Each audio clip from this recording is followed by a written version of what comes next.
Bom, então vamos lá. Essa história entre Shailon e Cruzeiro, que não é de hoje, durou inclusive bastante tempo, né? Essas conversas com o Cruzeiro e o jogador, que inclusive na época que surgiu essa informação, não era algo como uma alternativa caso o Matheus Pereira não chegasse para o Cruzeiro. Eram dois nomes que o Cruzeiro tinha interesse no mercado, ou seja, não ficaria surpreso se o Cruzeiro contratasse mais um meia, mesmo tendo o Matheus Vital, o Matheus Pereira e o Shailon para funções parecidas, apesar de que o Shailon, além de meia, pode atuar pelo lado esquerdo, e é por isso que eu acho ele um jogador tão interessante e que está livre no mercado, no caso para assinar com qualquer outra equipe, não para chegar agora, mas para o ano que vem, até porque o vínculo dele com o Atlético Goianiense não foi renovado, até o momento que eu estou gravando esse vídeo eu não achei nenhuma matéria falando sobre isso, 26 anos de idade e pode assinar um pré-contrato para se mudar de graça para qualquer equipe a partir de janeiro de 2024. Então é uma alternativa aí no mercado, jogador que atua tanto de um meio ofensivo quanto um lado pelo lado esquerdo, pelo lado direito, ele é bem versátil, 26 anos,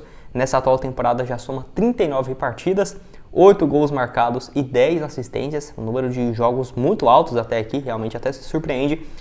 18 participações em gols, que já é o melhor ano da sua carreira em números, tá? Porque ano passado ele teve mais gols, 12 gols, mas ao invés de 10 assistências, igual tem nesse ano, teve 4 pela equipe em 55 jogos, né? Então pode ser que supere tranquilamente esses números, até porque ano passado estava jogando a Série A, a Copa do Brasil e Sul-Americana, e nesse ano está jogando a Série B e o Campeonato Estadual, né? Então são jogos mais tranquilos para o potencial do Shailon, que já demonstrou esse bom desempenho na Série A do ano passado, na Série B desse ano, pelo Goiás em 2020, na Série A também foi bem.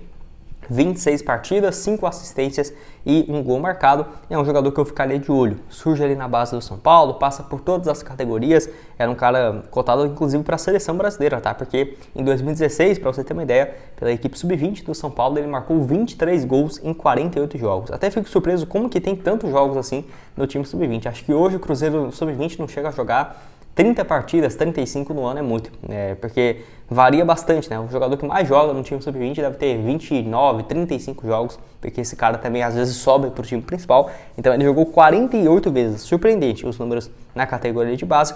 Pelo São Paulo nunca teve uma sequência muito longa, 2017 e 2018, 4 gols marcados nesses 2 anos, em um pouco mais aí de 40 jogos. Pelo Bahia foi bem em 2019, não foi um desempenho ruim, 30 partidas, 5 gols e 3 assistências. Então, além desses altos e baixos pelo São Paulo, ele foi emprestado tanto para o Bahia em 2019 e 2020 para o Goiás na Série A e foi bem, teve um bom desempenho, além desses últimos 2 anos pelo Atlético Goianiense, 20 gols, 14 assistências até aqui em um pouco mais de 90 partidas, realmente números muito bons do meio atacante. Quero saber a sua opinião aqui embaixo, você acha que pensaria nessa possibilidade de contratar o Shailon para o ano que vem? Que tem um ponto também a ser debatido que eu quero falar com vocês.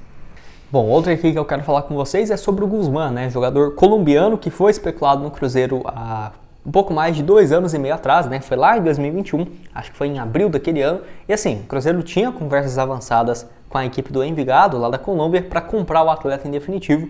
Na época era especulado um valor próximo de 6 milhões a 7 milhões de reais, que inclusive o Pedro Lourenço, que hoje é um dos donos do Cruzeiro, estaria disposto a fazer esse investimento, né? Desde 2020 até 2022 se falava desse investimento que o Pedro BH iria fazer na contratação de um 10 e poderia ter sido o Guzmán, que de última hora ele alegou que a proposta do Cruzeiro tinha algumas questões que não estavam inclusos no valor do salário, os impostos no Brasil, que eram bem altos, né, em cima do salário dos jogadores, e aí de última hora ele recusou.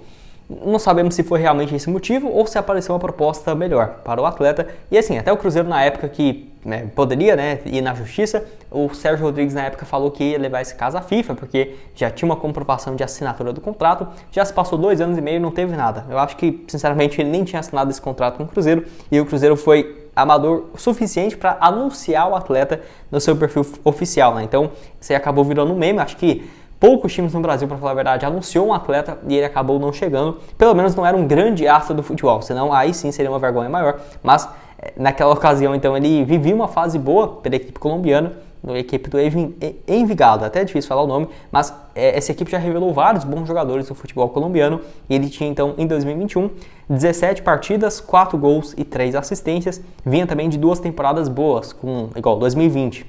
7 gols e 4 passes em 21 partidas. 2019, 39 jogos, 8 gols e 5 assistências. Só que, para falar a verdade, desde quando ele muda de clube, ele começa a ter um desempenho até inferior. Ele, para você ter uma ideia, não foi só com o Cruzeiro que ele fez isso. Ele não veio para o Cruzeiro porque ele tinha uma proposta do Júnior Barranquilla. Aí ele foi para o Júnior Barranquilla, chegou a ser anunciado também e de última hora mudou para outra equipe do futebol colombiano, que foi o Atlético Nacional. Então foi uma bagunça, né? O cara fez isso com o Cruzeiro, fez isso com o Júnior Barranquilla da Colômbia e foi anunciado no Atlético Nacional lá da Colômbia, que não teve uma passagem absurda não. Ele jogou o resto de 2021 e a temporada inteira de 2022. Foram aí nesse período 68 jogos, 9 gols e 3 assistências. Longe de ser um desempenho pífio, mas, por exemplo, ano passado mesmo, só 4 gols e 1 assistência em 40 jogos. Não foi um desempenho tão ruim, até por isso ele rescindiu o seu contrato e foi para o Tolima, lá também do futebol colombiano. 29 jogos, 5 gols e 2 assistências. Ok, o desempenho dele nesse ano, pela equipe do Tolima. A grande questão que eu fico é o seguinte, hoje ele já está aí com seus 25 anos de idade. Se ele tivesse chegado no Cruzeiro, o que esperar dele em 2021? Na minha opinião, sinceramente, ele tem características muito parecidas com a do Giovani, vocês lembram dele, né?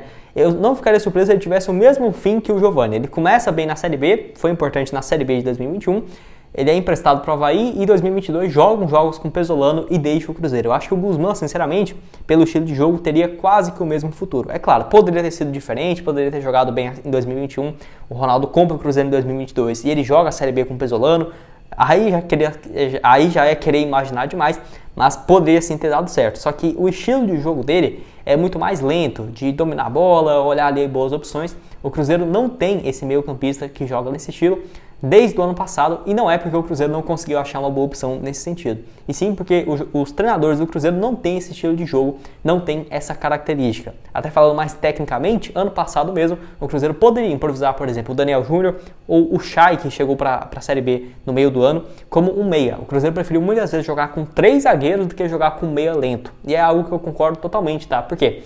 O Cruzeiro ano passado mesmo jogou com Eduardo Brock, Oliveira e Zé Ivaldo. Isso dava muito mais espaço e liberdade para os pontas do que você jogar com um meio campista lento que vai ficar cadenciando a bola e enrolando o jogo, né? E tanto nesse ano também o Cruzeiro não tem jogado com meio campistas lentos, por exemplo. Em algumas partidas improvisando o Matheus Vital, né, que tem feito muito mais essa função, longe de ser, por exemplo, características próximas da do Guzmán, que sinceramente ele tem muito mais características igual do Thiago Neves, para ter um exemplo aqui, é um cara que vai dominar a bola, vai ficar olhando para o lado, para o outro, um ganso, por exemplo, então cadenciando bastante o jogo, enrolando, para falar a verdade, apesar de ter boas características de passe, não acho que ele teria dado certo em 2022, mas em 2021, aí não sei, né, mas todo mundo que chegava naquele ano para o Cruzeiro não dava muito certo, então eu acho que o Guzmán não seria diferente. Quero saber a sua opinião aqui embaixo nos comentários, então, o que você acha do jogador, do atleta colombiano, se teria dado certo ou não no Cruzeiro, depois dessas passagens pelo Atlético Nacional e agora também pelo Tolima, lá da Colômbia. Bom, para terminar aqui com vocês, quero falar sobre o Matheus Justa, um jogador que foi muito bem nesse último jogo contra o Botafogo. Vou ter muita gente falando, né, sobre o bom desempenho do atleta, que eu vou deixar aqui pelo SofaScore. Nota dele nessa partida de 7.1, foi um dos melhores no jogo. Ele e o Lucas Silva, né, no meio de campo, realmente jogaram demais. E o Campeonato Brasileiro dele até aqui, muito bom, nota média de 6.71. Mesmo ele começando o ano com muito receio, mas assim, logo ali, ó, naquele início, acho que foi uma sequência contra o Flamengo, eu não vou lembrar de cabeça agora, contra o próprio Fortaleza, alguns jogos antes, ele vinha entrando no segundo tempo e fazendo bons jogos. E assim, nas últimas 9 rodadas, ele assume essa posição como titular e sinceramente, eu hoje não substituiria ele de forma alguma, justamente por ser o cara de mais marcação que nós temos, e substituiu muito bem a função pelo lado esquerdo, né, que vinha sendo do Richard. Então, o Matheus Justa até aqui na Série A, 11 partidas pelo Cruzeiro, 8 como titular, não marcou nenhum gol, nenhuma assistência, mas tem tido uma nota média e um desempenho muito bom realmente dentro de campo. Lembrando que ele tem 27 anos de idade e 14 jogos já no ano, né? Vale lembrar que ele está emprestado até o final dessa temporada junto ao Fortaleza. E tem um valor já pré-fixado para o Cruzeiro comprá-lo, caso ele tenha um bom desempenho. E olha que muito torcedor do Fortaleza, né, vinha falando que ele não era muito bom e tudo mais. Isso é uma coisa que acontece no futebol, né? Às vezes muda os ares ali, muda o estilo de jogo, o comando técnico e o cara começa a jogar muito, né? É difícil até você entender. Você fala hoje pro torcedor do Fortaleza que ele é um dos melhores volantes do Campeonato Brasileiro pelo lado esquerdo. E com certeza a torcida não iria acreditar, mas realmente está sendo. E é bom pro Fortaleza também, né? Que pode ser que o Cruzeiro compre o atleta. Deixa eu até ver se eu acho aqui alguma matéria do jogador. do Matheus Jussa quando ele chega por empréstimo, se tem algum valor fixado, que eu consigo já passar aqui para vocês. Bom, realmente não achei que o valor fixado, só achei que o Fortaleza pagou por ele em 2021 R$1 milhão. Então acho que não deve fugir muito disso ali de 3, 4 milhões de reais, 2 milhões e meio para ficar com ele. Não deve ser um valor alto, até porque ele não estava vivendo uma ótima fase no Fortaleza. Estava por último lá numa equipe do Qatar, né? Ele jogou lá no Qatar SC, 10 jogos, 3 gols. Não sei como que ele fez 3 gols, mas fez lá pela equipe do Qatar. E pelo Fortaleza em 2022, 35 partidas. Em 2021, 45 jogos. Passou também pelo Internacional em 2020 só com 5 partidas. E antes por times do interior de São Paulo, como Oeste e São Bernardo. E agora vive uma ótima fase na Série A. Quero saber a sua opinião aqui embaixo nos comentários. O que tem achado desse meio de campo e quem que tem que ser titular, né? Lucas Silva e o Matheus Jussa, Lucas Silva, Matheus Jussa e o Felipe Machado? Deixa a sua opinião aqui embaixo.